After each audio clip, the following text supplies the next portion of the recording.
video amaga mu yeng minarase ko ngasi gi video se dia koi gi relationship phagalaknaba aduga imong manung shanti leinaba haitare samlapna ko ado kai kai no to godo yamna sangbadi oiro ko video se aduga potsu changadaba potse keshu kemta nate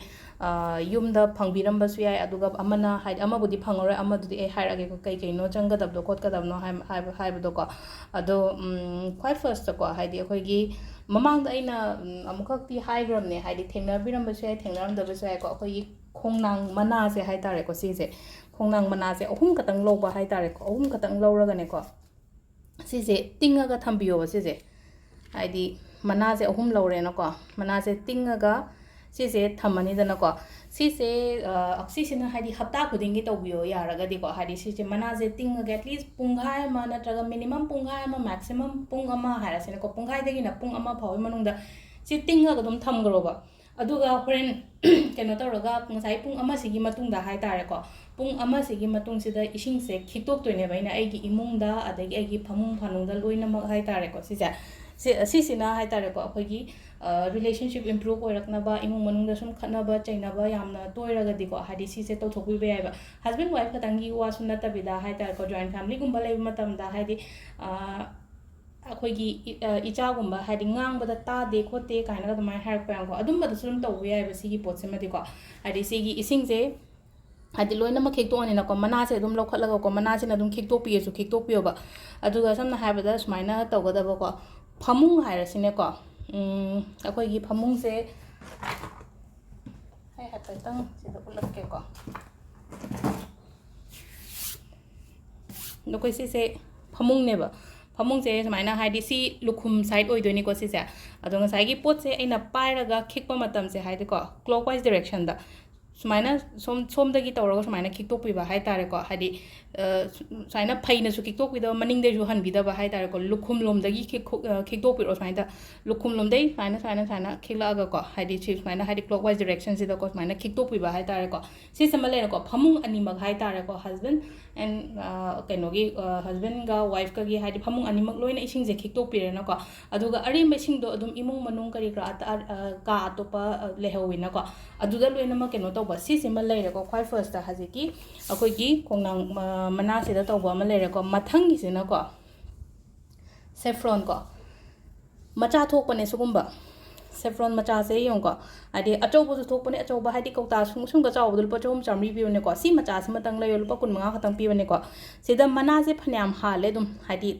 tha ani gumba dum chakani ko sigi lupa kun manga pi ba se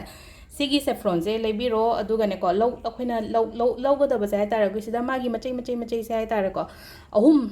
ahum katang low tho se ko baby ahoi gi saffron je kesar haina dum keno to ne ko dum bazar da phang mani si je dum hadi sigi same maina dum macha thok pane ba ko macha thibiro ko se dai screenshot loge shlo hobiro sidagi si ma leire ko si se kamai to godam no have si ju chamana na nga sai khoi khongnang mana ting ba dum ne ko ma sa ting doi ne ba ado aina already hana tinga ga thamme ko si je hadi si ju punghai ma mu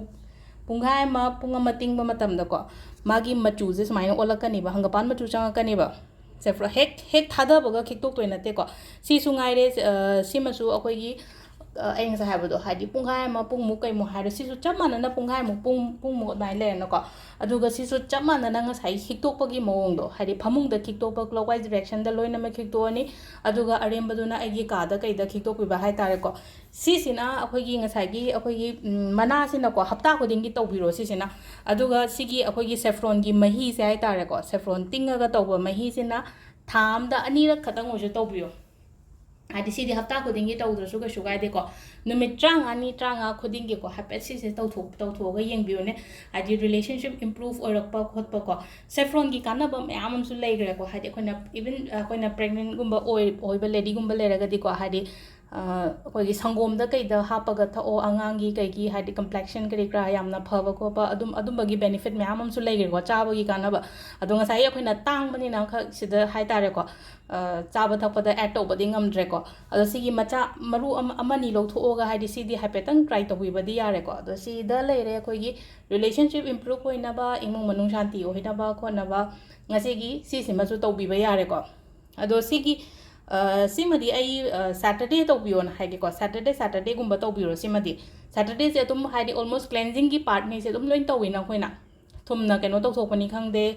ꯑꯗꯒꯤ ꯐꯠꯇꯕꯨꯗꯤ ꯉꯁꯥꯏꯒꯤ ꯂꯣꯡ ꯀꯔꯄꯨꯔ ꯀꯩꯀꯥ ꯃꯩ ꯊꯥꯗꯣꯛꯄꯅꯤ ꯈꯪꯗꯦ ꯁꯤꯃꯁꯨ ꯍꯥꯏꯇꯥꯔꯦꯀꯣ ꯊꯥꯡꯖ ꯅꯨꯃꯤꯠꯁꯤꯗ ꯍꯥꯏꯗꯤ ꯋꯥꯈꯟꯗꯨꯗꯀꯣ ꯉꯁꯥꯏꯒꯤ ꯑꯩꯅ ꯇꯧꯕ ꯃꯇꯝꯗ ꯏꯟꯇꯦꯟꯁꯟꯗꯣ ꯑꯩꯒꯤꯀꯣ ꯍꯥꯏꯗꯤ ꯑꯣꯏꯗꯕ ꯌꯥꯗꯦ ꯑꯣꯏꯔꯅꯤ ꯍꯥꯏꯕꯒꯤ ꯑꯗꯨꯒꯤ ꯋꯥꯈꯟꯗꯨꯗ ꯇꯧꯕꯤꯕ ꯍꯥꯏꯇꯥꯔꯦ ꯑꯩꯅ ꯈꯤꯛꯇꯣꯛꯏ ꯇꯥꯏꯃꯤꯡꯗꯣ ꯑꯩ ꯁꯤ ꯇꯧꯔꯕꯅꯤꯅ ꯑꯩ ꯍꯧꯖꯤꯛ ꯐꯔꯅꯤꯀꯣ ꯍꯥꯏꯕꯒꯤ ꯑꯗꯨꯒꯤ ꯊꯣꯠꯇꯨꯗ ꯑꯗꯨꯃꯥꯏꯅ ꯇꯧꯕꯤꯕ ꯍꯥꯏꯇꯥꯔꯦꯀꯣ ꯑꯗꯣ ꯁꯤꯗ ꯂꯩꯔꯦꯀꯣ ꯌꯥꯝꯅ ꯁꯥꯡꯕꯁꯨ ꯑꯣꯏꯗ꯭ꯔꯦ ꯚꯤꯗꯤꯑꯣꯁꯦꯀꯣ ꯑꯗꯣ ꯁꯦꯐ꯭ꯔꯣꯟꯁꯦ ꯑꯗꯨꯝ ꯕꯖꯥꯔꯗꯒꯤ ꯀꯩꯗꯩ ꯂꯩꯕꯤꯔꯒꯀꯣ ꯁꯤꯁꯤꯃ ꯇ꯭ꯔꯥꯏ ꯇꯧꯕꯤꯌꯣ ꯃꯌꯥꯝ ꯍꯥꯏꯗꯤ ꯑꯇꯩ ꯂꯩꯅꯀꯣ ꯍꯥꯏꯗꯤ crystal ꯂꯧꯕ ꯉꯝꯗꯕ ꯌꯥꯎꯋꯦ ꯐꯔꯛ ꯇꯥꯕ ꯌꯥꯎꯋꯦ ꯑꯗꯨꯗꯨꯅ ꯁꯤꯁꯤꯁꯨ ꯍꯥꯏꯐꯦꯠꯇꯪ ꯇ꯭ꯔꯥꯏ ꯇꯧꯕꯤꯔ ꯌꯦꯡꯕꯤꯔꯣꯀꯣ ꯃꯌꯥꯝ ꯊꯦꯡꯛ ꯌꯨ